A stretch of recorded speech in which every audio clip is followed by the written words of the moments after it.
This week on the Digital Coffee, YouTube is introducing live stream shopping for everyone in the future, apparently. Snapchat has updated its ads, and Facebook is giving you new ways to promote your products in the feed. All that and more after this.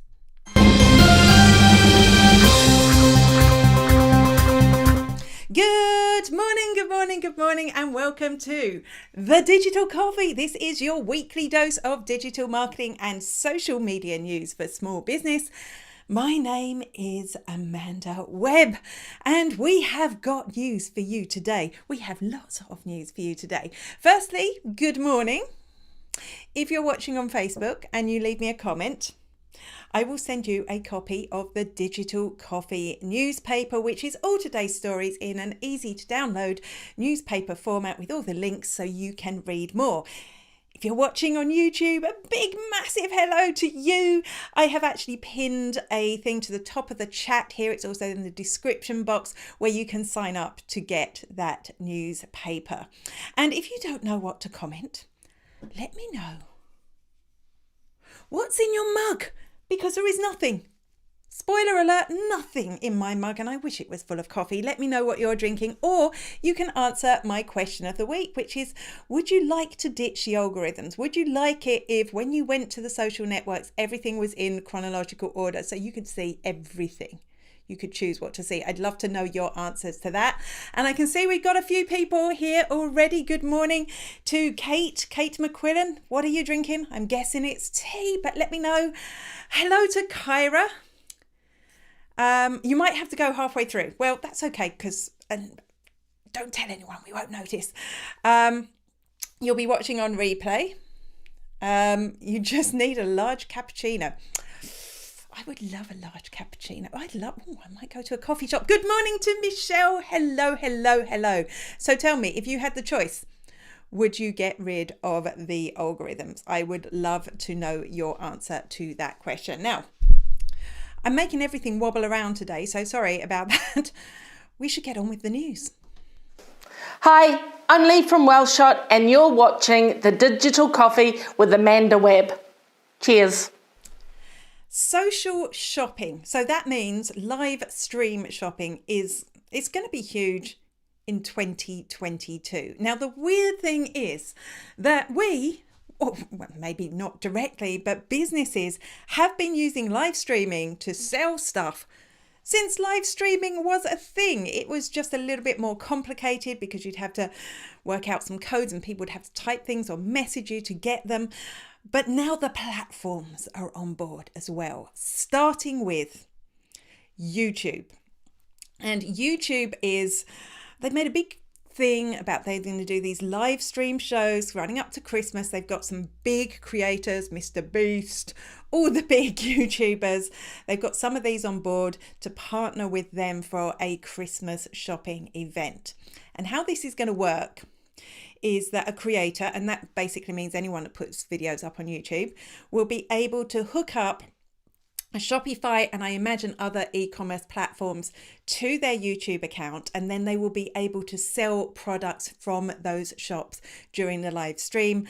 Until we see it in action, it's not quite clear, but it's something going to come up on the screen. People will be able to click and they will be able to buy from it. So very similar to what live streamers have been doing already, except they're facilitating the sale. And we know this has been coming for a long time. We know all the social platforms have been looking at this and experimenting with this. And I do think it could really work. But let's just mention that you can already do this on Amazon. Amazon have a Amazon Live feature where you can go on, you can start a show. A friend of mine, Tim Lewis, has done this already, started a show, and you can sell products during that show, during part of that show. Now, obviously, they'd be links to Amazon products. That's what you're going to be selling. But that is already there. That's already working. It's proved that this will work. So YouTube say, woohoo, we're going to roll this out to everyone. They haven't put a date on when it's going to be rolled out to everyone. So this big launch over the Christmas period is for the big creators, but us smaller creators will be able to do it too in the future. And as I said, I think this is going to be, spoiler alert for my show where I'll talk about trends of 2022, I think this is going to be one of the massive trends for 2022, that facilitation of selling via a live stream. Be great if you could do if you could do services that way as well, wouldn't it? I think it would be great. Good morning. I can see we've got 2 YouTube people on board. Good morning to May King, who is Ditch the Algorithms. Now it's keep your business on your feet. And don't forget, of course, that myself and May King Sang have a show, a Twitter Spaces show that you can come and join. You can actually join in. You can come and have a conversation with us, audio only, on Twitter at 10:30 a.m. talking about all these topics that we're talking about in the show. You'll find a pinned tweet on my Twitter, which is at Spiderworking, if you want to come and join us at 10:30. Good morning. Oh, I'm bashing everything today. I'm a basher. Good morning to Deirdre. Good morning. You're drinking chocolate. It's hot chocolate season, isn't it? I'd like one with a little bit Bailey's in. So obviously not at this time of day, maybe a little bit later on, but I'm up for it. Ginny says, algorithms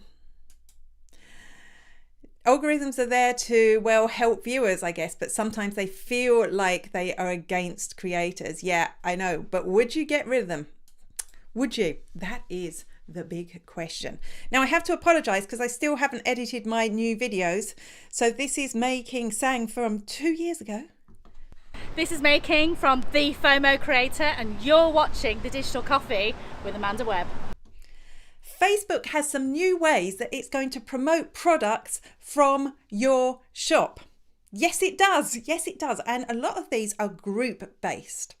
So, at the moment, if you're in a Facebook group, you can ask for a recommendation. Can anyone tell me where I should get my hair done in a thigh? And people can come in, they can give you recommendations. And if the business they're recommending has a Facebook page, they can tag that Facebook page in the recommendation. And you get that kind of map thing with the recommendations on it. It's a feature within Facebook groups. But they're expanding this. So now you will be able to ask for a recommendation for a product. And instead of tagging the page, you'll actually be able to tag the product from a Facebook shop, which is brilliant, right? So firstly, if you run a business, make sure you're in the right Facebook group so you can tag your own product. And secondly, this is going to be a challenge, right? How can you make sure people are recommending your product? I mean, one of the things you could do is make sure, again, that you're in the right Facebook groups. Make sure you're building strategic alliances with the people who are influential within that group so that when it comes up, people recommend your product. A great example of this is Agora Pulse. I'm an ambassador for Agora Pulse, but I really don't need to be, because anytime somebody asks for a recommendation for a social media scheduling tool, Agora Pulse does more than that, but this isn't an ad for them. 20 people will come in and recommend them. So as a business, the ideal will be that the same happens for you. And I think the easiest way is going to be to build some sort of ambassador plan to treat those ambassadors really well so that you're top of mind every time they ask for a recommendation.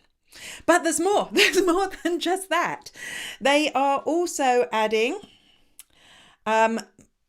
top recommended products to your feed. So if there's a top recommended product in a group, it will appear in your feed, which is weird.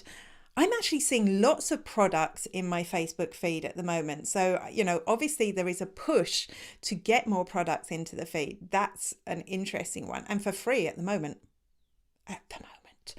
Also, they're giving you more options to endorse products. So you'll be able to review individual products through Facebook, but also there'll be community commenting. So you will be able to go in and answer people's questions about a product if you have purchased that product and used that product, not just the shop owner. Plus, they're going to make creator live streaming. So This sounds familiar, right? A familiar theme. So you will be able to get a creator to work with a business to run a live stream to sell your product via that live stream. And there was some sort of Facebook product live streaming previously where you could tag products you were talking about underneath. I'm hoping they're going to make this a little bit more streamlined, but yet again, social commerce through live streaming. It's going to be big in 2022. I'm Ian Anderson-Gray and you're watching Digital Coffee with Amanda Webb. I'm just having a little snigger to myself because Ian just popped up saying, Amanda, and I popped up his little bumper there so that you could see it. That made me laugh. I wonder if it made you laugh. What have you just missed, Ian? You have missed selling on live video. Well, twice you have missed selling on live video. But I'm sure you can watch it back on replay, or you can catch my little updates on LinkedIn or Twitter afterwards. I feel like I need to play your segment again so I can tell my editor where he needs to cut. Are you ready? Are you ready for this? I'm Ian Anderson-Gray and you're watching Digital Coffee with Amanda Webb. Every time somebody asks me what new feature would I like to see on Twitter, I always say better analytics, because honestly, Twitter analytics are on a par with, maybe even slightly worse than Instagram analytics. You know, actually they're slightly better than Instagram analytics because you can see conversion rate without having to get a calculator out. Not conversion rate, engagement rate, without having to get a calculator out. But, you know, they're pretty pants, to be honest. You can't see an awful lot. Well, it seems like my wish may come true soon because they've just announced an update to tweet analytics. This is it. But they said in the same tweet that this is just the first step to a whole new rollout of new analytics, which excites me in a big way. I may not look excited. I am excited. So this first update, you know, I compared to what I can see here to what I can see within the existing tweet analytics, and there aren't really any new metrics there. But what has changed is the way they're presented. There's less clicking involved. You can see everything in one place. It's visually laid out in a better way. So straight away, you'll be able to get a quick glance at how well a tweet is doing.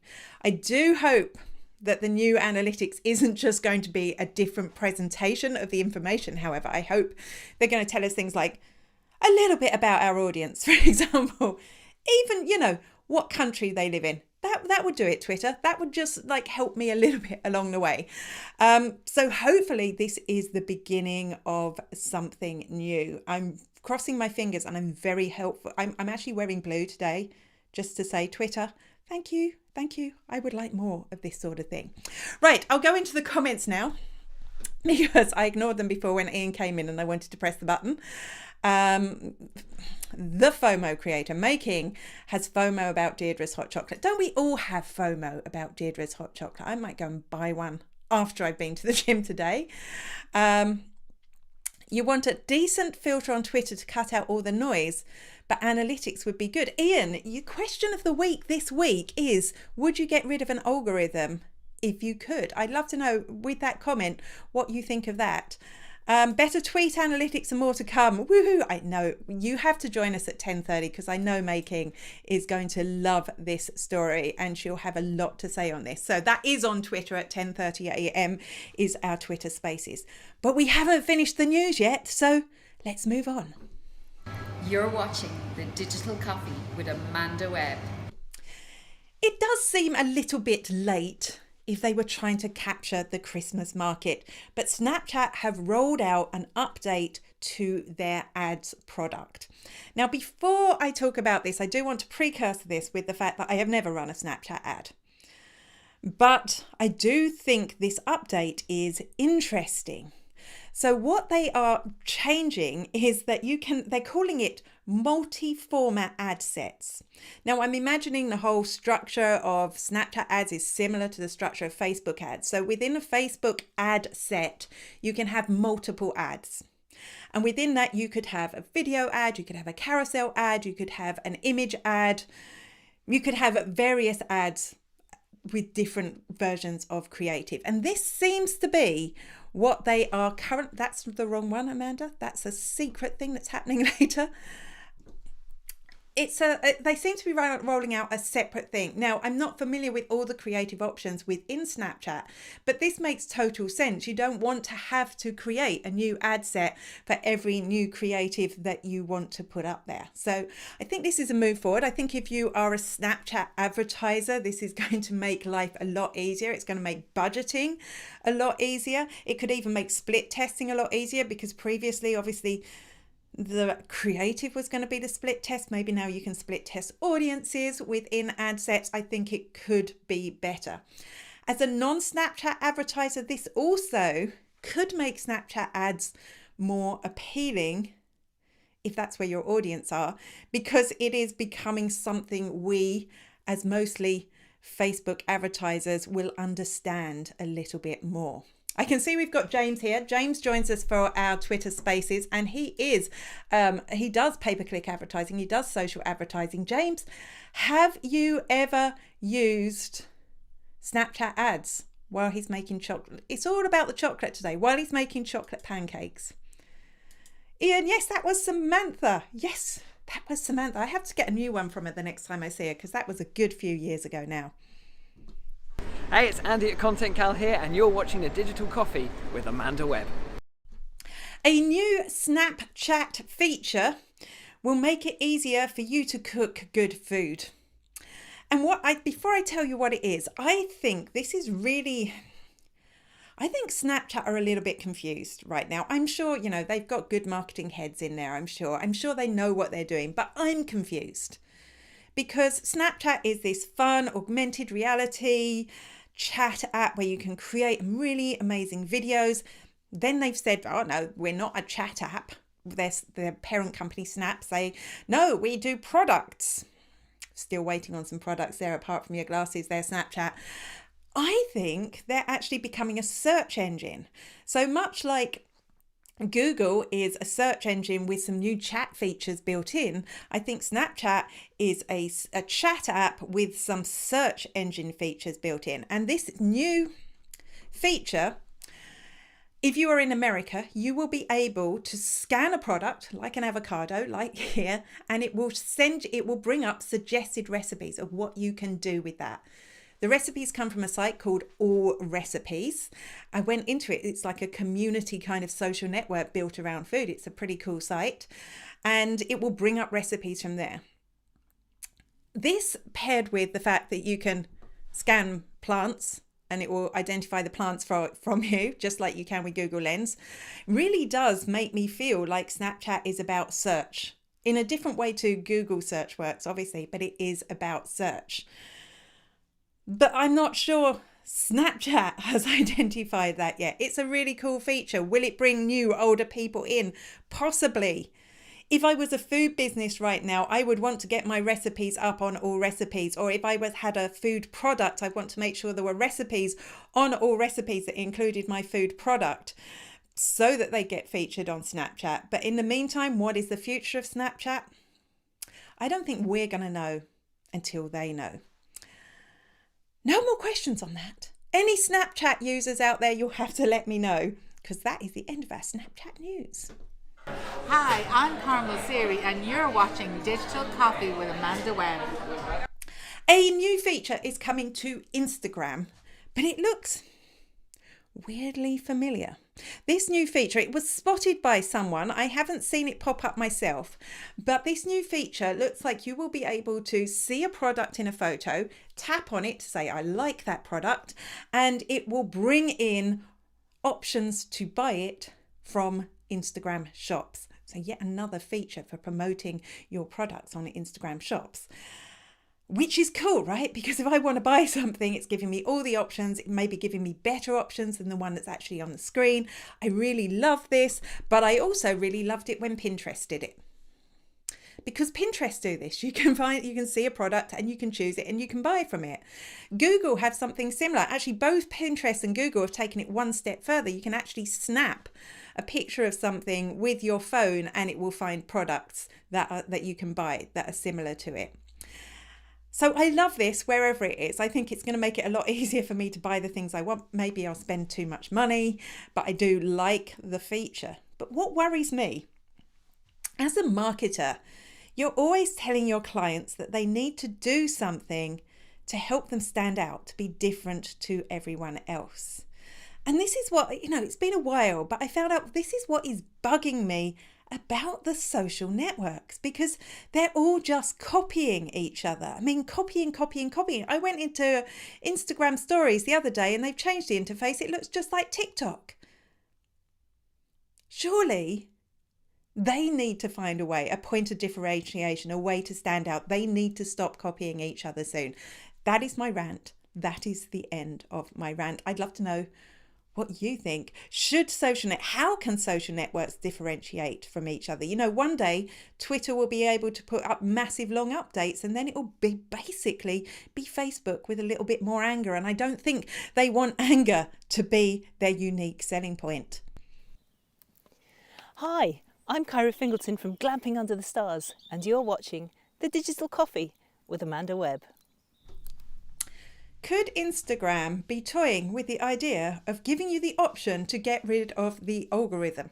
Because just like when Twitter tweet about a new feature and everyone underneath says, when are we going to get edit tweet?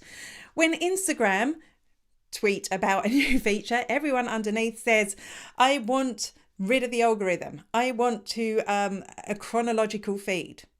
But do people really? And you know what? You are smart, because everyone I have asked has said, no, I understand why the algorithm is there. At the moment, it's not going to be an option, but Instagram are introducing options on how you view your feed. So there's going to be 3 options to start with.